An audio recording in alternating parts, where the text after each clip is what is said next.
Last week, Brenda mentioned we were at the Pflugerville Church, and we were with Brenda's family. My father-in-law was celebrating his 72nd, I believe, birthday. And we got to figuring, and, we realized that I am the age now that he was when I started dating his daughter. Yeah. So time marches on. That made me feel a little bit middle-aged. And don't even think about dating Celestina right now. So I was thinking about age. I'm missing Grandpa Rivera today.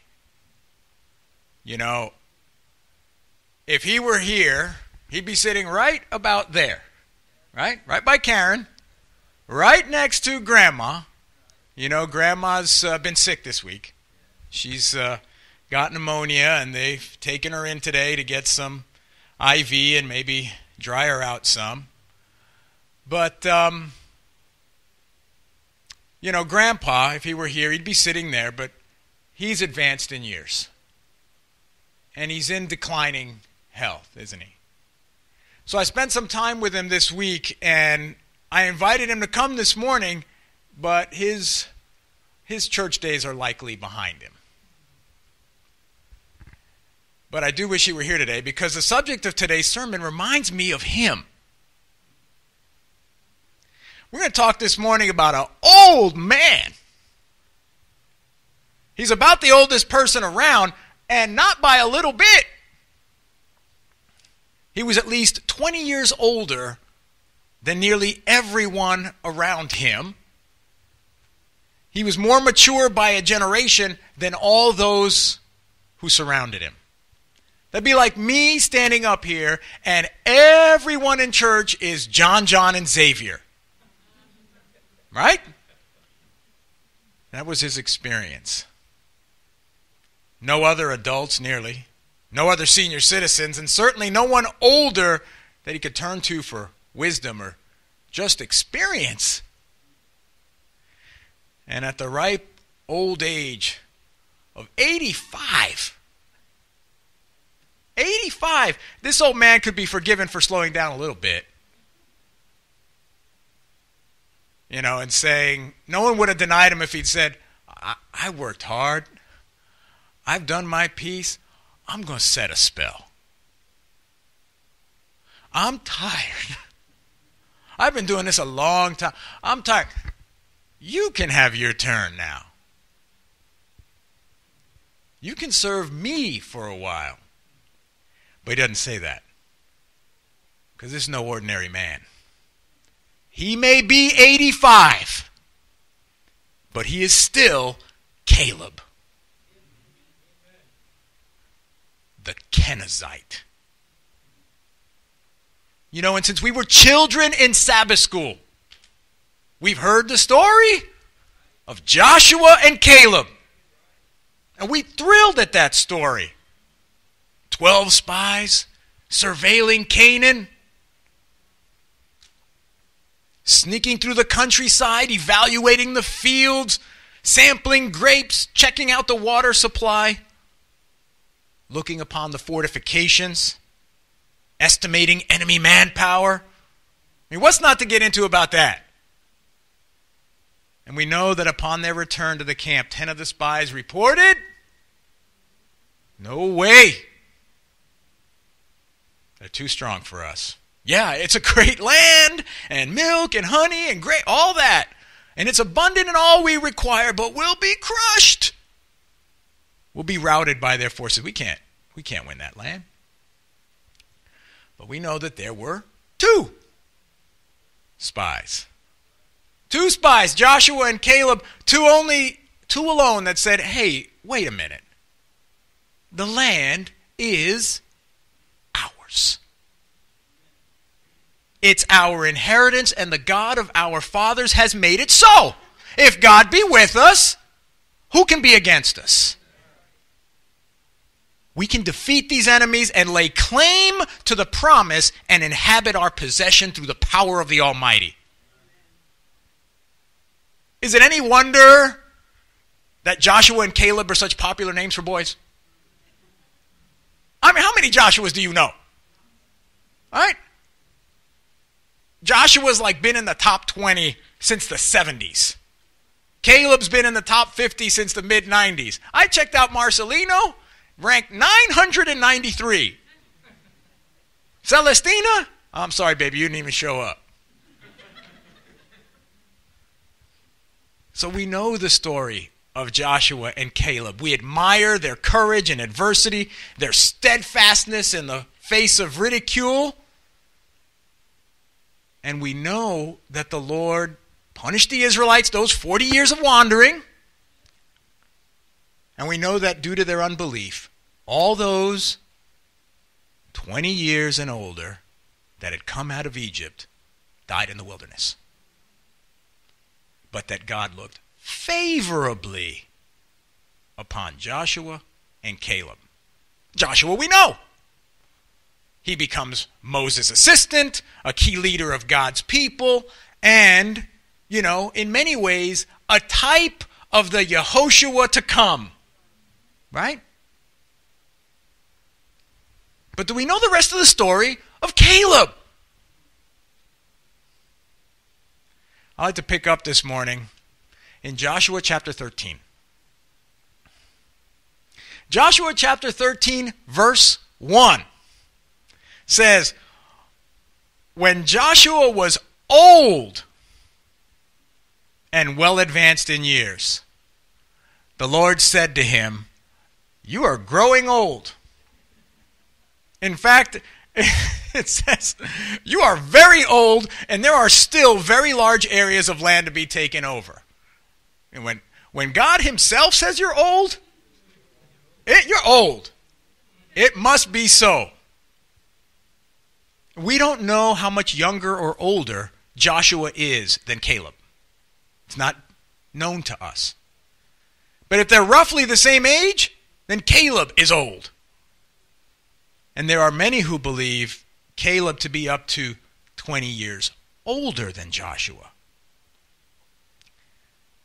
And how old was Caleb when he spied on Canaan? He wasn't no kid. Caleb was 40 when he spied. That's right. He was 40 years old when he crossed over and snuck around on all fours to see what was going on and carried that, big bunch of grapes on his shoulder. He was 40 years old then. Joshua could have been only 20 at the time.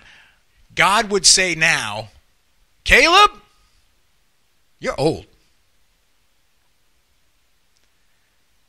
Back in chapter 13, verse 1, God tells Joshua, you're old, but you still got work to do.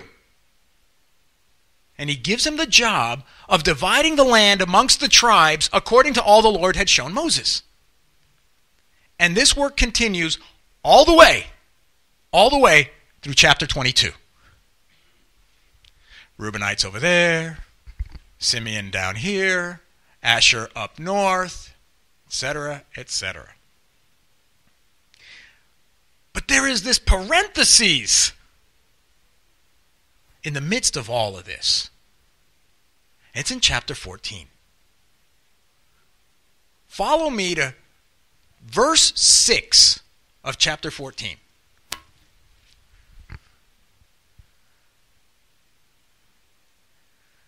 Now the men of Judah approached Joshua at Gilgal, and Caleb, son of Jephunneh the Kenizzite, said to him, you know what the Lord said to Moses, the man of God, at Kadesh Barnea about you and me.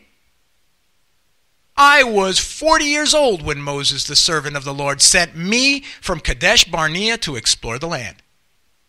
And I brought him back a report according to my convictions.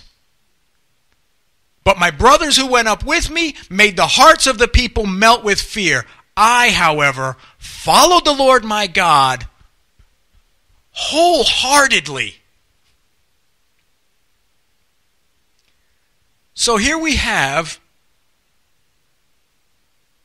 Caleb as the representative of the tribe of Judah. And he goes up to Joshua to talk about, okay, this is what Judah's going to get. Hey, before you go apportioning all of this land, we got a little business to take care of. The Lord promised this to me. And he talks about how at that time, back then, he had come through, he'd been through the land, and he had come before Moses and the leadership, and he gave a report from his convictions, from his heart. Right? He knew that he knew what he was saying. And it wasn't necessarily based on the facts before him. Were the fortifications strong? They were. Was the enemy numerous? They were. But he gave a report based on the convictions, based on his heart. He said, we got this. God's on our side. But it was the others that made the hearts of the people melt with fear. I, however, followed the Lord my God wholeheartedly. You know, this phrase, followed the Lord wholeheartedly, is said like 5 or 6 times about Caleb. What a testimony that is! You know, if you break it down, you go back to the original language, the closest thing we could really translate this to is close the gap. As a hunter closes the gap on his prey. That is what it meant for him to follow the Lord wholeheartedly. I am going to close the gap with God. Every day, I am getting closer and closer to that goal. He followed the Lord wholeheartedly. So you notice, just in those 2 verses, he talks about his heart, my convictions. He talks about the brothers and how it melted the hearts of men. And he talks about being wholehearted for the Lord. Family, it is all about your heart. This whole episode of what's happening with Canaan is about how will you respond to God in your heart. I'm going to read on. Verses 9. So on that day, he's going on to report, Moses swore to me, the land on which your feet have walked will be your inheritance, and that of your children forever, because you have followed the Lord my God wholeheartedly. Now then, just as the Lord promised, he has kept me alive for 45 years since the time he said this to Moses. While Israel moved about in the desert, so here I am today, 85 years old.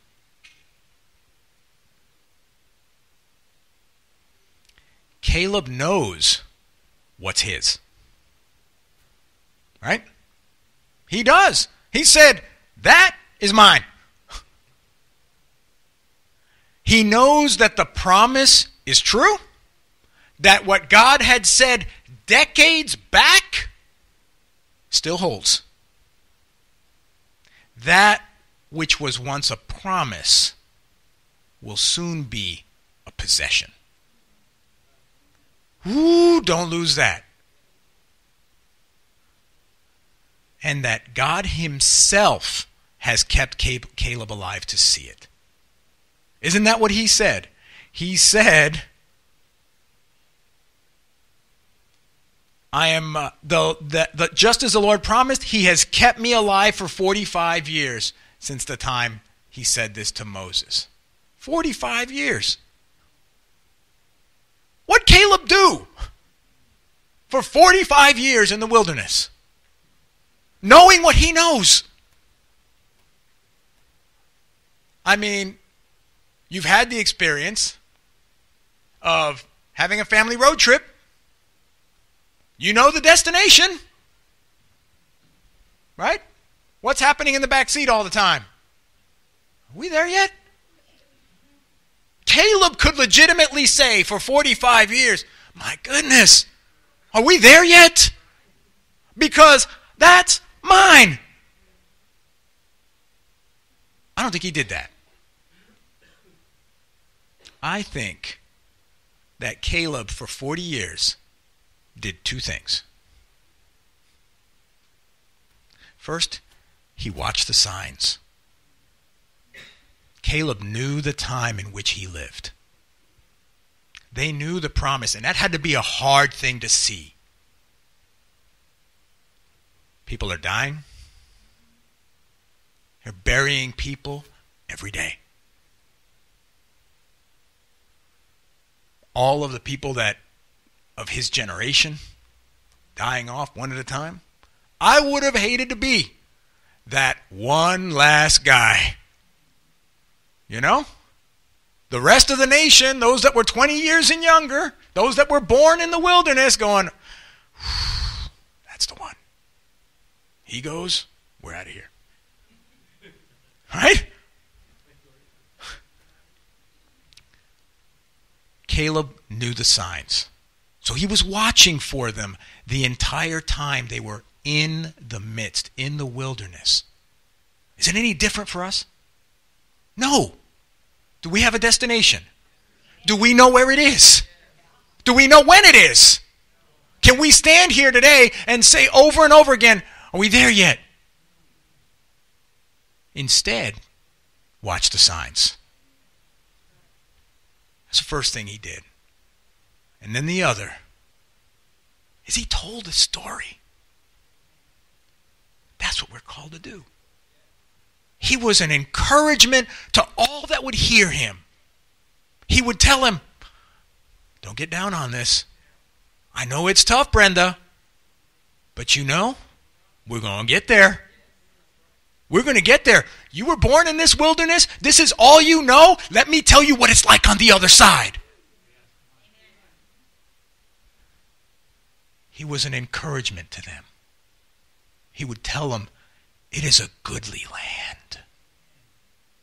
It is worth the struggle now. The promise is true.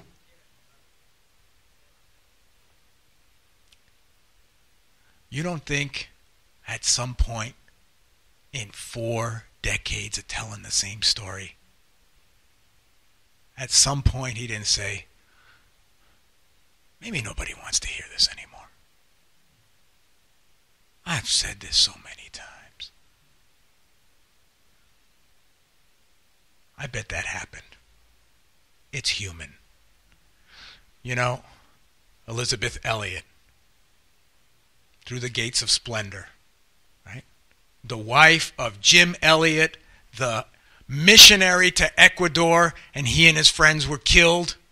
And it was Elizabeth that wrote later about being there with the Indians, and she spent so much time telling this story over and over and over again. She had that same experience.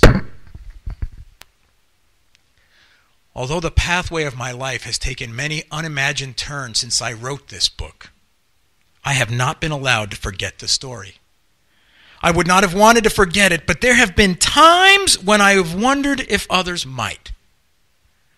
Perhaps they've tired of it. Should I continue the retelling as I am so often asked to do? I spoke of my misgivings to none other than Corrie ten Boom. There's somebody that told a story.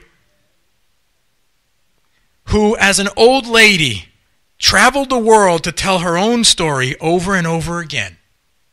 Of her families providing refuge to Jews in Holland during World War II, of their being betrayed and imprisoned in a concentration camp, and of the deaths of her sister and her aged father as a result.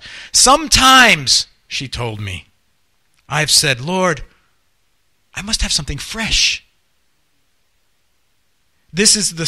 I cannot go on telling the old story, but the Lord said to me, This is the story I gave you.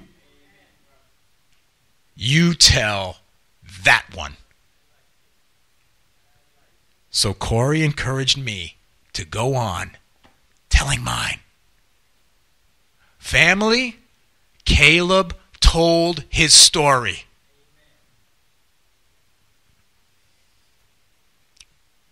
Verse 11. I am still as strong today as the day Moses sent me out. I'm just as vigorous to go out to battle now as I was then. Now you give me this mountain. Woo!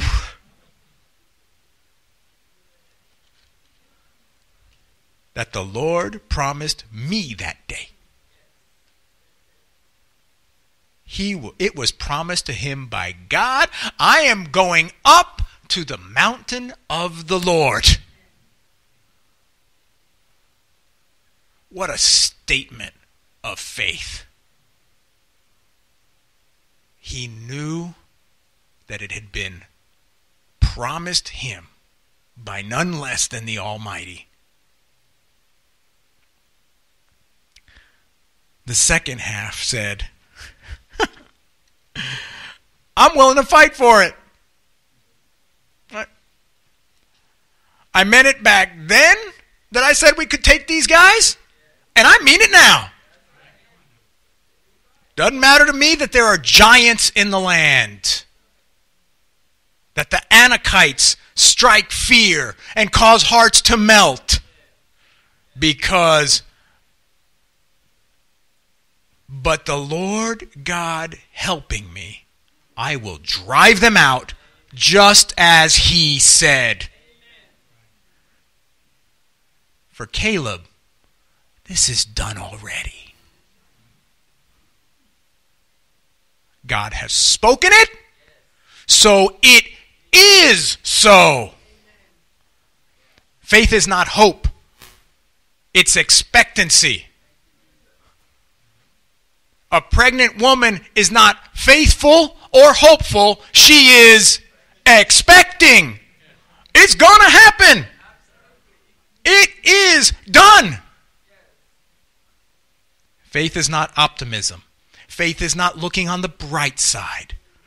Faith is simply acting on what God says. Taking him at his word and believing he'll do everything he's promised. And Caleb is wholehearted for God. He has faith and he is ready to act on his word. I think Caleb would have liked casting crowns. You know, play their song on Caleb, You're Already There. Right? And it speaks to this idea that what God has willed is already so. The line says, to you, speaking to God, to you, my future is a memory. Because you're already there. God has willed this mountain to Caleb, and Caleb knows it's done. No obstacle can keep the promise from being fulfilled because God is already there. For I am convinced that neither death, nor life, nor angels, nor demons, nor giants, neither the present nor the future, nor any powers, not height or depth, nor anything else in all creation will be able to separate us from the love of Christ. Will be able to separate us from Mount Zion because he's already there.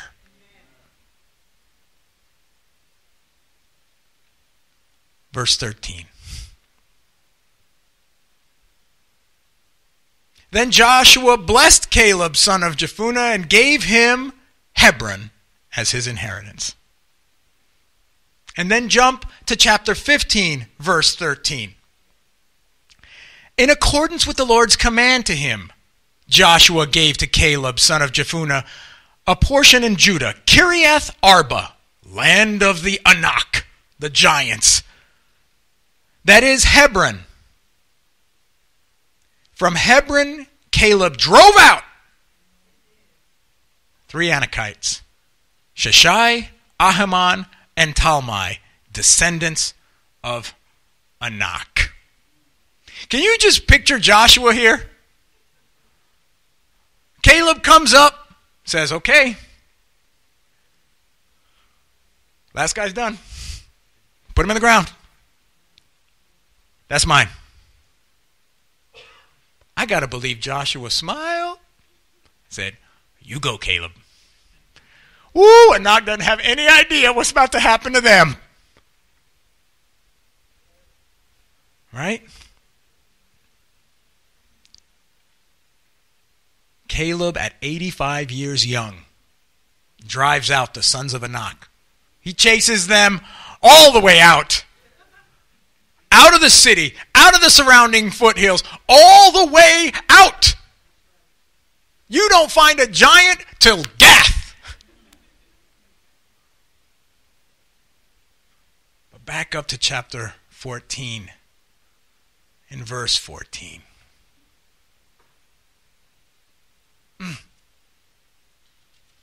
So Hebron has belonged to Caleb, son of Jephunneh, the Kenizzite, ever since, because he followed the Lord, the God of Israel, wholeheartedly. Really? Hebron.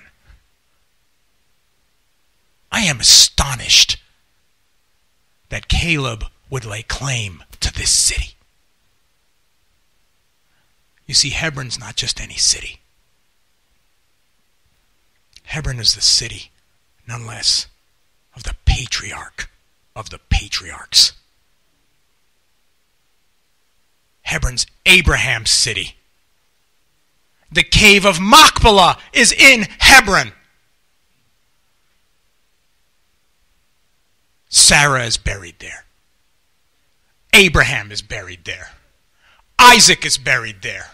Rebekah is buried there. Leah is buried there. Jacob is buried there.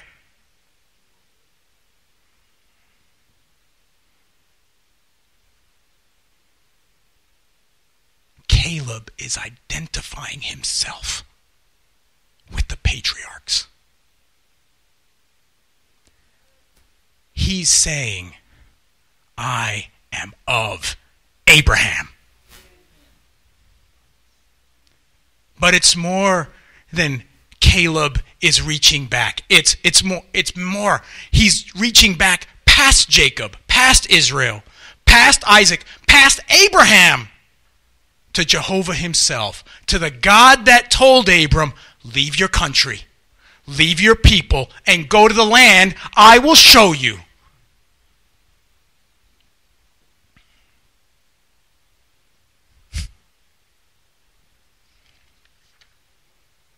And what makes Caleb's boldness beyond audacious. If Barack Obama has the audacity of hope,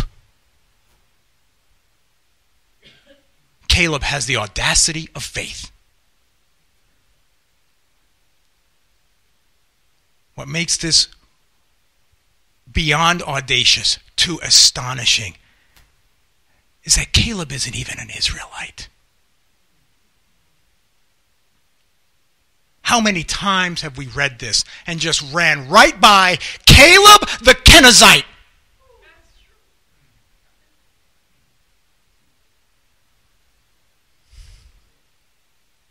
Caleb the Gentile. Caleb the Goy. Caleb whose people came out of Egypt with the mixed multitude. That's who Caleb is. And that was part of the story all that time. He was encouraging them all with the knowledge. Didn't matter where you come from, who your parents are, What circumstances you endured doesn't matter. You grew up in Egypt, surrounded by idolatry, immorality. Doesn't matter. You grew up in America with secularism and materialism. You can choose God. Caleb had a heart for God. His longing was for the things of the Father, to bring glory to Him. If that's true for you, if you are wholehearted for the Lord, then you too can exclaim with Caleb, "Give me that mountain." It is amazing to me. We read it way back, that Caleb was selected to be the representative of the tribe of Judah. A Gentile asked to be in the position of honor of the lineage that will bring our Messiah. Because it's about this. I am a Gentile, and I'm proud. Because we have access to the mountain of the Lord. I'm ready to stand up and say, that's my mountain. If you are too, be wholehearted for God. Amen.